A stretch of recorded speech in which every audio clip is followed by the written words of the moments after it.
കഴിഞ്ഞോ? കഴുത്തെ മൊത്തം ചുളുക്ക് വീണല്ലോ. ഇപ്പം തന്നെ 2 ലോഡ് കുട്ടിയാണ് ഇട്ടേക്കുന്നത്. ഇനി ഈ പരിപാടി വേണോ അതോ ബിസിനസ് വല്ലതും ചെയ്താലോ? ഫോണിൻ്റെയോ മെമ്മറി കാർഡിൻ്റെയോ വല്ല ബിസിനസ് ചെയ്താലോ? കഴുത്തൊക്കെ ചുളുങ്ങി വരുന്നു, എനിക്ക് നടക്കാനും വയ്യ. ഹായ്, പുതിയൊരു വീഡിയോയിലോട്ട് സ്വാഗതം. ഇന്ന് വന്നിരിക്കുന്നത് ഇത് പേര് പറഞ്ഞല്ല, ബബ്ബ റിവ്യൂലോട്ടാണ്. ഡയറക്ടർ ധനഞ്ജയ് ശങ്കർ, റൈറ്റർ നൂരി ഷെരീഫും ഹസ്ബൻഡും കൂടെ ചേർന്നാണ് ഈ ഒരു അപരാധം എഴുതി വിട്ടേക്കുന്നത്. അപ്പം മ്യൂസിക് ചെയ്തേക്കുന്നത് ഷാൻ റഹ്മാനും ഗോപി സുന്ദറും കൂടെ ചേർന്നാണ് ഈ അപരാധ മ്യൂസിക് പടച്ചു വിട്ടേക്കുന്നത്. അപ്പം ഇതിൻ്റെ ഡയറക്ടർ ധനഞ്ജയ് ശങ്കറിനോട് പറയാനുള്ളതെന്ന് പറഞ്ഞാൽ, പടം കയ്യിൽ നിന്ന് പോയി കഴിഞ്ഞിട്ട് ഇതേപോലെ തറവേല ഇറക്കല്ലേ, പബ്ലിസിറ്റി കൊടുക്കുക. നിങ്ങളൊരു പൊട്ടപ്പടം കാണാൻ വേണ്ടി കയറിയാൽ മതി, ലോജിക്കൊന്നും നോക്കാതെ കാണാൻ മതി. അപ്പോൾ എല്ലാ പടവും, ഇപ്പം ഏത് പടം, ഇപ്പോൾ ഈ ഫ്ലോപ്പ് ആവുന്ന എല്ലാ പടത്തിലും അതിനകത്ത് റൈറ്റർ കൊടുക്കുന്ന ഒരു തീമുണ്ട്. ആ ഒരു തീം ഭൂരിഭാഗം പ്രേക്ഷകർ അക്സെപ്റ്റ് ചെയ്തില്ലെങ്കിൽ ആ പടം ഫ്ലോപ്പ് ആവും. അത് ഒരു സത്യം തന്നെ. അതിപ്പോൾ എല്ലാ പടത്തിലും തന്നെ. ഇപ്പം ബിഗ് ബ്രദർ ലാലേട്ടൻ്റെ ബിഗ് ബ്രദറിനകത്ത് ഇതേപോലെ ഒരു ലോജിക്കില്ലായ്മ ഒരു കാരണമാണ് രാത്രി പുള്ളിക്കാരൻ്റെ കണ്ണ് കാണുന്നത്. ഇപ്പം അത് അയാളുടെ റൈറ്റിംഗ് അല്ല, അത് പൊട്ടൻ റൈറ്റിംഗാണ്. പക്ഷെ ആ ഒരു അയാളുടെ ടീമിൽ അയാളുടെ മനസ്സിൽ തോന്നിയ കാര്യമാണ് ഇതേപോലെ ഒരു വെറൈറ്റി ആയിട്ടുള്ളൊരു സാധനം. പക്ഷെ അത് ഭൂരിഭാഗം പേര് അക്സെപ്റ്റ് ചെയ്തില്ല, അത് പോയി എന്ന് പറഞ്ഞാൽ അതിനകത്ത് ഉള്ള ഒരു വന്നിരുന്ന് പറയണോ ഇതുപോലെ ടൈറ്റിൽ എഴുതി കാണിക്കുക, no logic, it is madness എന്നൊക്കെ പറഞ്ഞുകൊണ്ട് ചുമ്മാ. ഞാൻ ഒരു കാര്യം ചോട്ടെ, ഈ മലയാളത്തിലെ പ്രേക്ഷകരെ ഇങ്ങനെ അങ്ങ് വിഡ്ഢികളാക്കല്ലേ. ഇത് ഞങ്ങൾ ഈ ധനഞ്ജയ് ശങ്കറിൻ്റെ അതിൻ്റെ വീട്ടിൽ നിന്നൊന്നും കൊണ്ടുവരുന്ന പൈസയൊന്നുമല്ല. ഈ 160 രൂപ എന്ന് പറഞ്ഞാൽ വെറുതെ ആരും കയറി സിനിമയൊന്നും കാണിക്കത്തില്ല. ഈ കാണുന്ന പ്രേക്ഷകരെ ഒന്ന് ഒരു വില കാണിക്കും. എന്തെങ്കിലുമൊക്കെ പടത്തിൽ വിട്ടിട്ട് ഞാൻ പറയാം, ബാക്കി എല്ലാ പടങ്ങളും എല്ലാ റിവ്യൂകളും ഞാൻ പറയാം. ഈ പടം ഞാൻ കാണാൻ പോയെന്ന് പറഞ്ഞാൽ, ഞാനൊരു ഇതൊരു ദിലീപിൻ്റെ സിനിമ എന്ന് പറഞ്ഞിട്ട് പ്രൊമോഷൻ കൊടുത്തേക്കുന്നത്. ഞാനിതൊരു ദിലീപിൻ്റെ പടമായിട്ട് ഞാൻ കാണുന്നില്ല. ഇതിനകത്ത് ലാലേട്ടനുണ്ട്. ലാലേട്ടൻ്റെ ഒരു ഇതിലാണ്. എൻ്റെ കുറേ ഫ്രണ്ട്സുകളുണ്ട്, അവർ ടിക്കറ്റ് ബുക്ക് ചെയ്തിട്ടുണ്ട്. ഇന്നത്തെ രാത്രിയിൽ ഷോയ്ക്ക് കയറായിരിക്കുക. അപ്പോൾ അവരെല്ലാം ഈ ലാലേട്ടനുള്ള രീതിയിലാണ് ബുക്ക് ചെയ്തേക്കുന്നത്.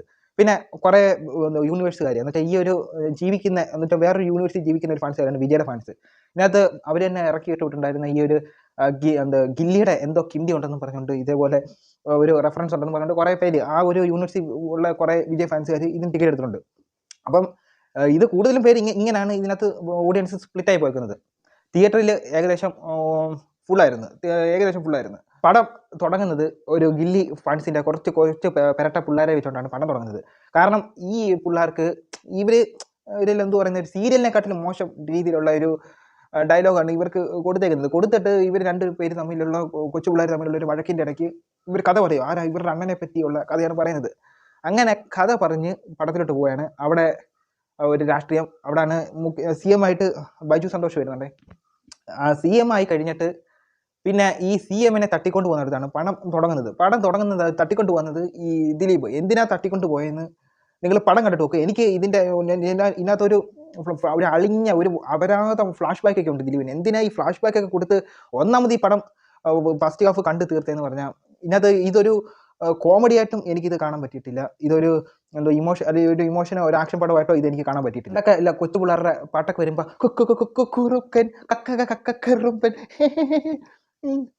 ഈ ഒരു മെച്യൂരിറ്റി പോലും ഈ ഒരു പടത്തിന് ഞാൻ കൊടുത്തിട്ടില്ല. ഈ ഒരു പടത്തിന് അത്രയ്ക്ക് വേസ്റ്റ് പടം, അൾട്ടിമേറ്റ് വേസ്റ്റ്. അങ്ങനെ ദിലീപിൻ്റെ എൻട്രി ഉണ്ട്. ദിലീപിൻ്റെ എൻട്രി ഒക്കെ കഴിഞ്ഞ് കഴിഞ്ഞിട്ട് അവിടെ പാണ്ടിപ്പടയുടെ ഒരു ഇത് കൊടുക്കുന്നുണ്ട്. പാണ്ടിപ്പടയുടെ ഒരു പഴത്തൊലിയെ ചവിട്ടിയിട്ട് തെന്നി വീണിട്ട് പോസ്റ്റ് ചെന്ന് എന്തോ ഇടിച്ചിട്ട് പറയത്തില്ലയോ, വഴി മാറിക്കൂടെ പോസ്റ്റ് എന്ന് പറയുന്നത്. അതുപോലെ പഴത്തൊലി ചവിട്ടിക്കൊണ്ട് നിൽക്കുമ്പോൾ ഇപ്പം തെന്നി വീഴും എന്നിട്ട് അതൊക്കെ പണ്ട് എന്ന് പറഞ്ഞിട്ട് ദിലീപ് അവിടെ ചവിട്ടാതെ പോവുക. അപ്പോൾ അവിടെ പാണ്ടിപ്പടയുടെ ഒരു റെഫറൻസ് കൊടുക്കുന്നുണ്ട്. പിന്നെ തുടരെ റെഫറൻസ്. ഇതൊക്കെ എന്തിനാ? ഈ ഉള്ളി ചെയ്യുന്ന പ്രതികാരം എന്തുവാണെന്ന് നമ്മൾ കാത്തിരുന്ന് പോകും. അത് ഈ പ്രതികാരം ആണ് ഏറ്റവും വലിയ കോമഡിയാക്കി വെച്ചിരിക്കുന്നത്. ഇങ്ങനെ ഉണ്ടോ പ്രതികാരം? പണ്ടൊക്കെ നമ്മൾ സ്കൂളിൽ പോകുമ്പം സ്കൂളിലെ പിള്ളേരുടെ കയ്യിൽ നിന്ന് നെല്ലിക്ക കിട്ടാത്തപ്പം മിണ്ടാതിരിക്കുമല്ലോ 1-2 ദിവസമൊക്കെ. അതേപോലത്തെ ഒരു പ്രതികാരം ഇതിനകത്ത് ദിലീപിൻ്റെ ഭാഗത്ത് നിന്നും ഉണ്ടാകുന്നത്. അത് ഒരു രീതിയിലും എന്ന് വെച്ചാൽ ഇമോഷനെ കണക്റ്റാക്കാൻ ഒരു രീതിയിലും പറ്റാത്ത ഒരു ഫ്ലാഷ് ബാക്ക്. അത് കഴിഞ്ഞിട്ട് ഫസ്റ്റ് ഹാഫ് എങ്ങനെയെങ്കിലുമൊക്കെ, എന്നിട്ട് ഈ മുഖ്യമന്ത്രി അല്ലെങ്കിൽ ഈ CM ഈ ബൈജു സന്തോഷിനെ തട്ടിക്കൊണ്ട് പോകുന്നതിൻ്റെ ഇടയ്ക്ക് പിന്നെ എന്തൊക്കെയോ ഗില്ലിയുടെ എന്തൊക്കെയോ സോങ് ഒക്കെ ഇട്ടൊക്കെ എന്തൊക്കെയോ കാണിച്ച് ഇൻ്റർവെല്ലായി കഴിഞ്ഞിട്ട് എന്തോ ഒരു ഇതുണ്ട്. റിയാസ് ഖാനൊക്കെ കാമിയായിട്ടൊക്കെ വരുന്നുണ്ട്. അതായിട്ട് പിന്നെ എടുത്തു കൊണ്ടിട്ടാണ് സാൻഡി എന്തോ ഈ എയർ പിടിച്ച് എന്ന് വെച്ചാൽ മറ്റേ ഇപ്പം കഴിഞ്ഞ ലോകക്കേത്തം പോലീസ്, ഇതിനകത്തും പോലീസ്, ഒരു എയർ പിടിച്ച് നടക്കുന്ന പോലീസ്. എന്തിനാണ് എന്നുവെച്ചാൽ ഇതിനകത്ത് സാറ്റി മാസ്റ്ററുടെ ഒരു ആവശ്യമില്ലാത്ത കുറേ പേരുണ്ട്. പിന്നെ ഇനിയും പറയാം. അങ്ങനെ ഫസ്റ്റ് ഹാഫ് ഒരു അപരാധം ഫസ്റ്റ് ഹാഫായിട്ട് അവസാനിക്കുന്നുണ്ട്. അത് കഴിഞ്ഞിട്ട് പിന്നെ സെക്കൻഡ് ഹാഫിലോട്ട് പോകുന്നു. സെക്കൻഡ് ഹാഫ് ആ ഫസ്റ്റ് ഹാഫ് കാണുമ്പോഴും നമ്മൾ എൻ്റെ ഒരു ഇത് പറയുവാന്നേ, ഫസ്റ്റ് ഹാഫ് കണ്ടപ്പോഴും സെക്കൻഡ് ഹാഫ് ഞാൻ വെയിറ്റ് ചെയ്തെന്ന് പറഞ്ഞാൽ അതിനകത്ത് ലാലേട്ടനെ ഒന്ന് കാണാമല്ലോ എന്ന് വിചാരിച്ചാണ് സെക്കൻഡ് ഹാഫിലോട്ട് വന്നേ. സെക്കൻഡ് ഹാഫിലോട്ട് വരുമ്പം ഇടയ്ക്ക് വെച്ച് ഇയാളുടെ ഒരു ഇമോഷൻ സ്റ്റോറി പറയുന്നുണ്ട്. അങ്ങനെ ഇയാളുടെ ഒരു ഇമോഷൻ സ്റ്റോറി തൊട്ട് അത് നിങ്ങൾ കാണുന്നവരെന്തെങ്കിലും കണ്ടു നോക്കിയോ, എനിക്ക് ചിരിയായിരുന്നു വരുന്നത്. എന്നുവെച്ചാൽ ഇവർ ചിരിപ്പിക്കാൻ കാണിച്ചത് എനിക്ക് ചിരി വന്നില്ല, ഈ ഒരു ഇത് കണ്ടപ്പോൾ ചിരി വന്നു. അപ്പോൾ അങ്ങനെ ചിരിച്ച് ലാലേട്ടൻ്റെ ഒരു ഇൻട്രോ ഉണ്ട്. ലാലേട്ടൻ്റെ ഇൻട്രോ എനിക്ക് അത്യാവശ്യം എനിക്ക് ഇഷ്ടപ്പെട്ട്. കാരണം അതിനകത്ത് ലാലേട്ടൻ്റെ ഇൻട്രോ കാണിക്കുമ്പോൾ രോമം പോകുന്ന ഒരു സീൻ കാണിക്കുന്നുണ്ട്. പക്ഷേ എനിക്കും അതിൻ്റെ ഒരു രീതിയിൽ ഇഷ്ടപ്പെട്ട്. പിന്നെ അത് കഴിഞ്ഞിട്ട് പിന്നെ ലാലേട്ടനെ എന്തോ കാണിച്ച് വെച്ചേക്കുന്നതെന്ന് ആയിപ്പോയി. ലാലേട്ടനെ ലാലേട്ടൻ ഇതുപോലെ പണ്ട് ചെയ്തു വെച്ചിട്ടുണ്ട്, ഇതുപോലത്തെ കോമാളി റോളുകൾ ചെയ്തു വെച്ചിട്ടുണ്ട്. പക്ഷേ എന്തെങ്കിലും ഒരു പഞ്ചില്ല ലാലേട്ടനെ. എന്തോ ഗില്ലി യൂണിവേഴ്സിലെ എന്തോ ഒരു ഇതായിട്ട് വരുന്നുണ്ട്. കുറേ വണ്ടികൾ കാണിക്കുന്നുണ്ട്, നിങ്ങൾ ട്രെയിലർ കണ്ടു കാണാം. അതിനകത്ത് CID മൂസയുടെ വണ്ടി കാണിക്കുന്നുണ്ട്, സുന്ദരി ഓട്ടോ കാണിക്കുന്നുണ്ട്. അവിടെയാണ് ഗില്ലി ഇത് ഫ്ലാഷ് ബാക്ക് കാണിക്കുന്നുണ്ട്. ആ കഥയൊക്കെ നിങ്ങൾ എന്തായാലും കണ്ടു നോക്ക്. എന്താ വെച്ചാൽ വിജയുമായിട്ട് കണക്ട് ചെയ്ത് കുറച്ച് കഥകൾ പറയുന്നുണ്ട്. പിന്നെ അങ്ങ് ഡൗൺ ആക്കുക പടം, ഡൗൺ ആക്കി പിന്നെ എന്തൊക്കെയോ ഇങ്ങനെ കാണിച്ചു കൂട്ടുമോ എനിക്കറിയത്തില്ല. ഇത് എന്തൊക്കെയാണ് ഈ എന്തെങ്കിലും ഒരു കുറച്ച് വില, ഒരു ശകലം വില ഞങ്ങൾ തരുന്ന 160 രൂപയ്ക്ക് കാണിക്കും, ശകലം. അല്ലാതെ ഇതുപോലത്തെ ഒരു തീട്ടപ്പടം, ഈ തീട്ടപ്പടം എടുത്തിട്ട് ഇതുപോലെ ഇമ്പ്രസ് ചെയ്യാൻ നോക്കില്ല. എന്നിട്ട് അതിനകത്ത് ഒരു ടാഗ് ലൈൻ കൊടുക്കും, നോ ലോജിക് എന്ന് പറഞ്ഞിട്ടൊരു ടാഗ് ലൈൻ കൊടുക്കും. ഇതുപോലത്തെ ഒരു അളിഞ്ഞ ഒരു യുക്തി നിങ്ങളുടെ എന്നുവെച്ചാൽ ഈ നൂറിൻ ഷെരീഫൊക്കെ എനിക്ക് കഞ്ചാവ് അടിച്ചിട്ട് എഴുതിയേക്കെന്ന് തോന്നുന്നു. ഇതിനകത്തെ സ്റ്റാറ്റുട്ടറി വാണിങ്ങൊക്കെ പറഞ്ഞാൽ എനിക്ക് നൂറിൻ ഷെരീഫാണെന്ന് തോന്നുന്നു. എന്നിട്ട് ഇതേപോലെ കഞ്ചാവ് അടിച്ചിട്ട് ഒരു എഴുതും. ഇതൊക്കെ ആരെയും ഇമ്പ്രസ് ചെയ്യിപ്പിക്കാനെന്ന് അറിയത്തില്ല. എന്തായാലും എനിക്ക് ഈ പടം ഒരു ആവറേജ് താഴെ നിൽക്കുന്ന ഒരു പടമായിട്ടാണ് എനിക്ക് തോന്നിയത്. ഈ ആവറേജ് താഴെന്ന് ഞാൻ പറയുന്നത് പറഞ്ഞാൽ ഒരു കാട്ടപരാധം പടത്തിനെ ഒരു ചെറിയൊരു ആവറേജ് താഴെ എന്ന് പറയാനുള്ള ഇതെന്ന് പറഞ്ഞാൽ അതിനകത്ത് ലാലേട്ടൻ്റെ ഘടകം തന്നെ. ലാലേട്ടനെ എന്ന് പറഞ്ഞാൽ നമ്മൾ ഉദ്ദേശിക്കുന്ന പോലെ ലാലേട്ടനെ അതിനകത്ത് കാണാൻ പറ്റിയിട്ടില്ല. ലാലേട്ടൻ്റെ ഫൈറ്റ് അവസാനം ഒന്നും നമ്മൾ ഈ ട്രെയിലറിൽ കാണുന്ന രീതി ഒന്നും ഇല്ല സിനിമയ്ക്കകത്ത്. ലാലേട്ടൻ്റെ അവസാനം മുണ്ട് പറിക്കുന്ന ഒരു ഫൈറ്റ് ഉണ്ട്. ആ ഒരു ഫൈറ്റ് ഒറ്റ ഒരു ഇതേ ഉള്ളൂ, അത് മാത്രമേ ഉള്ളൂ കാണാൻ കൊള്ളാം. വേറെ ഒന്നും എന്തൊക്കെയോ കാണിക്കുന്നു. അവസാനം എസ് സൂര്യ കൊണ്ടുവരുന്ന എന്തൊക്കെയോ കാട്ടി അവസാനിപ്പിക്കുക. അങ്ങനെ എസ് സൂര്യയെ ഒരു കാമിയോ ആയിട്ട് പിടിച്ചിട്ട് വന്ന് ഇതിനകത്തിട്ടുണ്ട്, ഒരു ആവശ്യമില്ലാതെ. പിന്നെ ആവശ്യമില്ലാത്ത വേറൊരു ക്യാരക്ടർ ഉണ്ട്, പിന്നെ നെൽസൻ്റെ അനിയനോ ചേട്ടനോ അങ്ങനെയൊക്കെയുള്ള കിൻസിലിയോ അയാളുടെ പേരെന്തോന്നും അറിയത്തില്ല, അയാളൊക്കെ പിടിച്ച് ഇതിനകത്തിട്ടുണ്ട്. എന്തിനാണെന്ന് എനിക്കും അറിയത്തില്ല.